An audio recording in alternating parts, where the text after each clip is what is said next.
Ate, mga classmate ko po, si Marcus po at Curty, pwede po ba kami dito gumawa ng project? Gandang hapon po.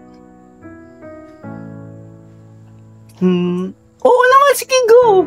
Thank you po. Oo, sige. Uy, upo kayo. Tara. Bait ng ate ko, no? Pinayagan tayo gawa ng project dito sa bahay. Sige, ikaw bahala sa kanila din. Apo. Upo kayo. Sige, upo kayo. Uy, nag-costing ako sa project natin. Malaki-laki yung gagastusin. Di ko kaya shoulder lahat yun. Patay, wala akong pera. Ikaw ba, Marcus, meron ka? Pautang ako. Hihingi ka pa sa akin, wala nga din akong pera. Ano ba naman tong mga to? Gumawa kayo ng parang para sa project natin, ha? Sige, gagawa namin paraan yan. Guys, magmerienda muna kayo. Mainit tama-tama malamig to. Merienda ka ha.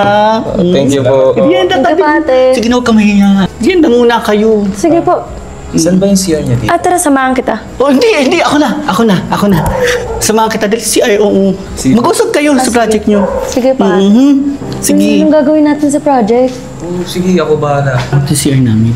Sige, salamat po. Wait, saglit lang. Narinig ko, kailangan mo ng cash, diba? Ay, opo, wala po kaming pambayad kay Cheske. Hindi, okay lang yan. Ako bahala sa'yo. Bibigyan kita ng cash. Ay, sige po, maraming salamat po. Pero, basta ako bahala sa'yo. Kailangan mo, diba? Opo. Ako bahala. Halika dito. Ano pong gagawin natin? Halika dito. Ako bahala. Saglit lang to. Halika na. Saglit po, saan? Saglit lang to. Ano ka ba? Alam mo na yun, ikaw talaga. Saglit lang to. Sisimulan ko na yung project natin para may magawa na tayo.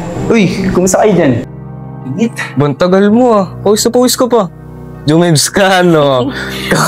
Baho-baho na naman sa CR dyan. Ayaw ka na umihi. Kadiri naman to. Grabe naman kayo. Di naman. Walang kasi. Talaga dito. Ano yun?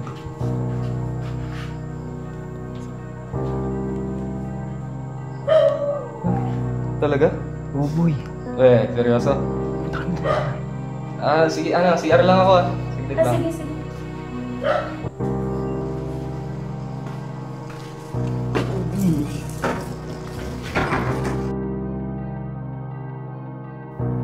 Tagal naman.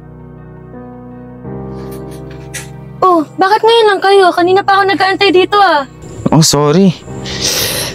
Yung mga ambag niyo sa projects nasan na? Anong petsa na Wala pa kaming pera Sabi niyo ngayon, ba't ang tagal naman? Yung ate mo kasi. Anong kinalaman ng ate ko dito? Sabi mo na, tol. Ikaw na. Sigurado ka ba? Ikaw na. Jessica, yung ate mo kasi, nung punta kami sa inyo, pinapunta kami sa CR, kami dalawa ni Kurt. Ginamit kami dalawa. Sabi niya siya na daw bahala sa project natin. Siya na daw gagastos, bibigyan daw kami pera. Pinasa kami, di naman kayo binigyan ng pera Oh my God, ginawa na yon? Di man lang kayo nagsabi sa akin? Siya na. Ate, ano tong nalalaman ko? Totoo ba to? Pinagsamantala mo daw yung mga kaibigan ko. Para sa projects namin, sabi nila sagot mo daw, pero wala ka pang binibigay. Nakakahiya ka! Ano ba yan? Pasensya na, sister. Wait. Nakakahiya ka! Ito, may pera ko. Naku. Kalasyan nyo na lang. Pagkasyan nyo na lang. Diyos ko naman, tara na nga!